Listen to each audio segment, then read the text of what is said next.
Now I'm shaking, drinking all this coffee.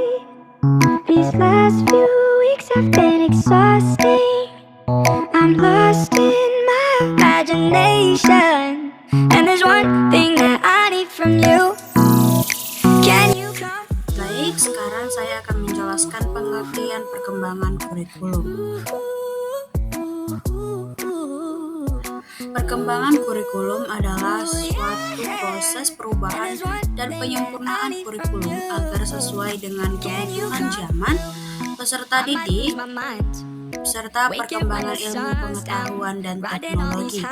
Perubahan ini mencakup tujuan, isi, metode, dan juga evaluasi pembelajaran.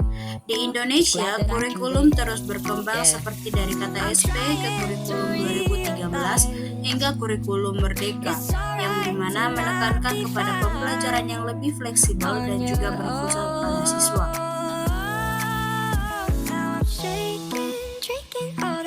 Baik, kita sekarang masuk ke tujuan perkembangan dari kurikulum.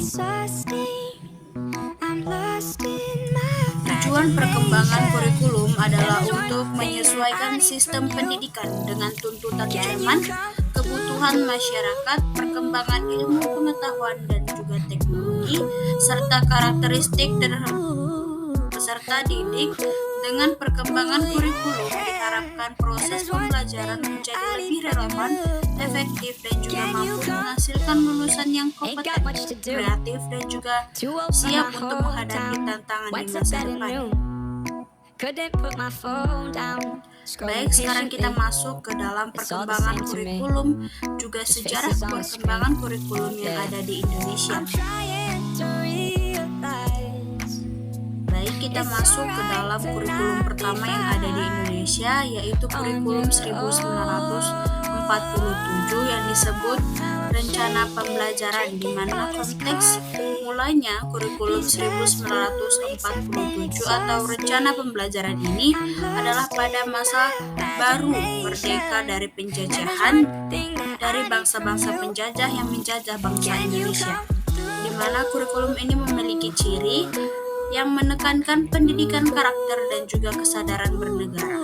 Kelebihannya ialah penyesuaian dengan kondisi pasca kemerdekaan, di mana memiliki juga kekurangan belum terstruktur, baik karena keterbatasan sumber daya. Sekarang kita membahas kurikulum yang kedua yang ada di Indonesia, yaitu kurikulum 1952, di mana memiliki ciri materi pelajaran disusun secara terpisah per mata pelajaran. Kelebihan dan kekurangannya ialah kelebihannya lebih sistematis dibanding sebelumnya, kekurangannya masih berorientasi pada isi atau teacher center.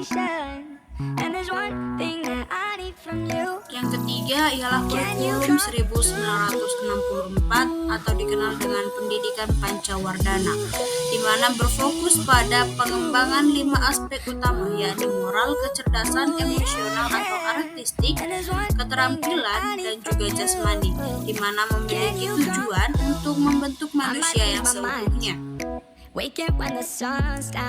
Kurikulum yang keempat adalah kurikulum 1968, di mana dalam konteks masa Orde Baru, fokus dari kurikulum ini adalah pendidikan berdasarkan Pancasila dan juga Undang-Undang Dasar 1945, di mana memiliki ciri yang dapat kita lihat lebih terstruktur, berorientasi pada pembentukan manusia yang Pancasialis.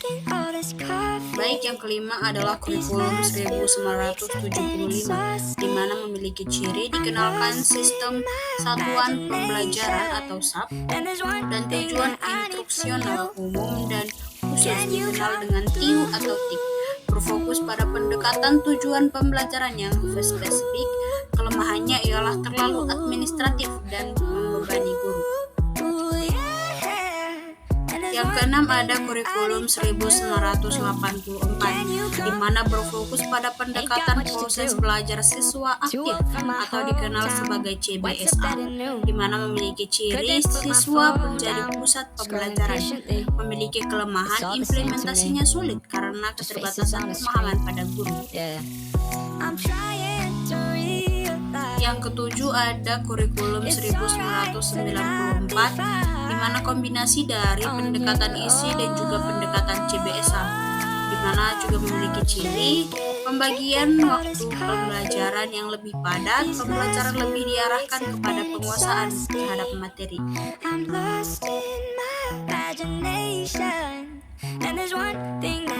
Kurikulum yang ke-8 adalah kurikulum 2004 atau kita kenal dengan KBK, yaitu kepanjangan dari kurikulum berbasis kompetensi, berfokus pada kompetensi siswa atau hard skill and soft skill.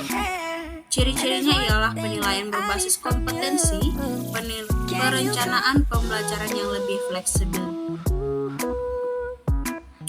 9 ada kurikulum 2006 atau dikenal dengan KTSP, singkatan dari kurikulum tingkat satuan pendidikan, di mana memiliki ciri sekolah diberi kewenangan menyusun kurikulum sesuai dengan kebutuhan daerahnya masing-masing, dikenal dengan desentralisasi, berfokus pada kompetensi inti dan juga dasar. 10 ada kurikulum 2013 atau kita kenal dengan K13, berfokus pada penguatan karakter, literasi keterampilan abad 21 yakni 4C, critical thinking, creativity, communication, and collaboration. Ciri-cirinya ialah penilaian otentik, pendekatan ilmiah, tematik integratif untuk SD.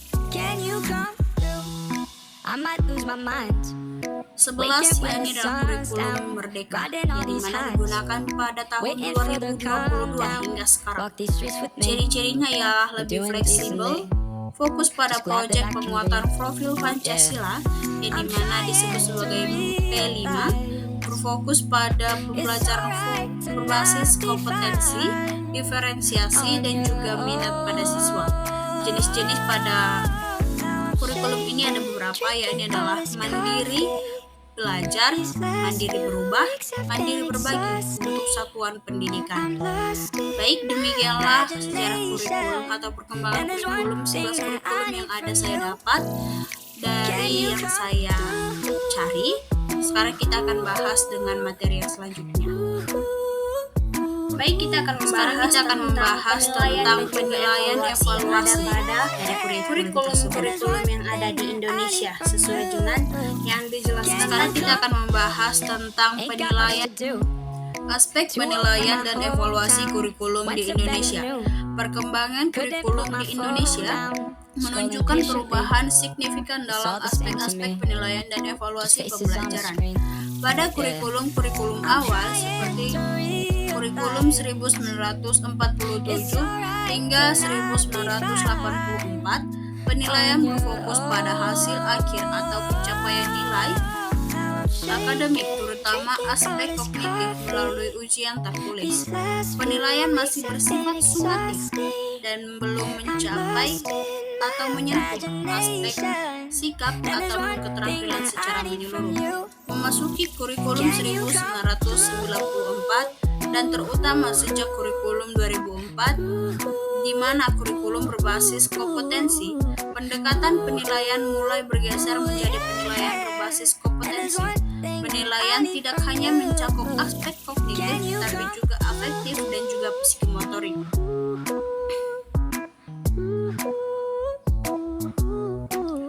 Kurikulum 2006 atau KTSP memperkenalkan konsep desentralisasi dalam penilaian, memberikan keluasan bagi sekolah untuk menentukan bentuk dan juga metode evaluasi.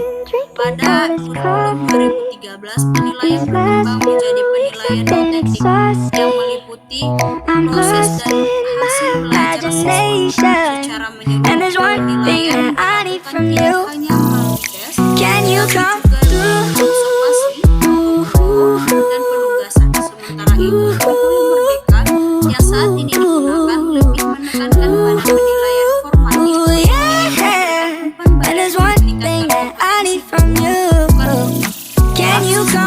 bukan hanya penilaian semata. sun's down, riding all these highs, Sekarang kita masuk waiting for the calm down. Walk these streets with me, I'm doing decently. Just glad that I can breathe. Yeah, I'm trying to realize it's alright to not be fine on your own. Now I'm shaking, drinking all this coffee. These last few weeks have been exhausting. I'm lost in my imagination, and there's one thing that I need from you. Can you come through? menekankan pada fleksibilitas dan juga